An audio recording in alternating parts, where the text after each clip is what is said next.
para não passar em branco. Coreia do Sul fará auditoria na produção de bovinos e suínos no Brasil. Isso pode abrir o mercado, está na podcast.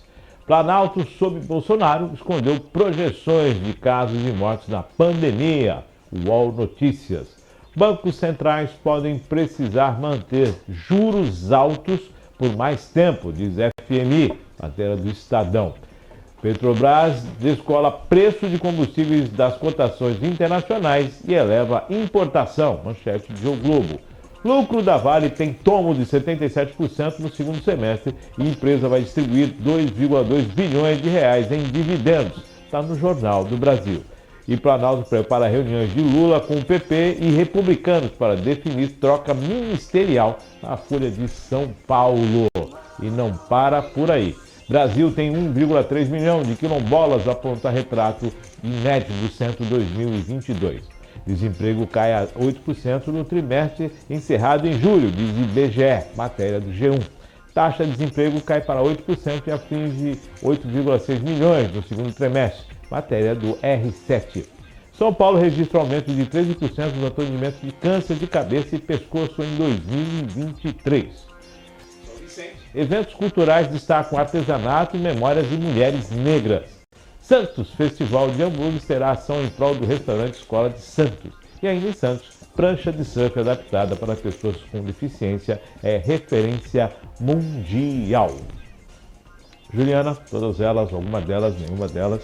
Várias delas, né? O Sextou hoje tá daquele jeito, né? Tá bem Várias delas. Eu estava acompanhando a leitura junto aqui.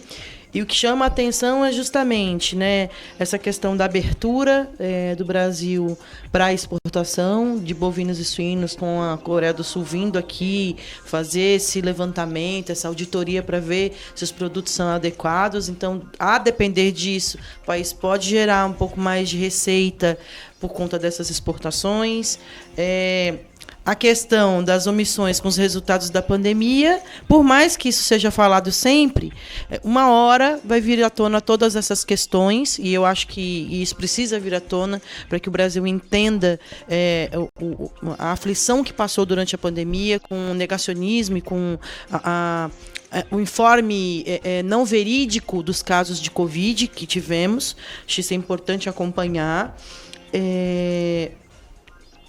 Chamar a atenção aqui para a questão do movimento do governo federal aí, numa aliança mais centro, PP, republicano, se aproximando, né, do centro, que pode mexer na estrutura ministerial. E uma das coisas que eu estava lendo essa semana que me chamou muito a atenção seria quanto à permanência do ministro dos Direitos Humanos, o Silvio Almeida, que é inquestionável a presença dele no governo, um homem muito culto, que tem conseguido avanços no Ministério dos Direitos Humanos e está sob alvo de ser substituído para poder atender essas demandas da tomar lá da cá, né, para troca ministerial. Eu acho isso preocupante, não aprovo, porque acho que o país agora precisa de estabilidade na gestão, precisa de estabilidade aí nos ministérios que foram recriados, que foram reorganizados, e uma troca ministerial, a depender de quem é a figura que vai sair, pode impactar, ou